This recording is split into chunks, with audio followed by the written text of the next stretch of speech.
focus of the Wealth Tax Commission was to study the question of whether the UK should have a wealth tax.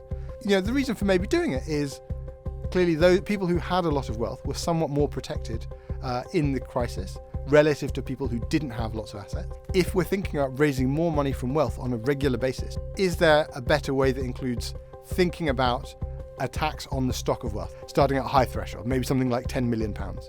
That kind of tax would tax only about 22,000 people, but a tax of say 1% on the wealth above £10 million would raise something like 10 to 11 billion pounds.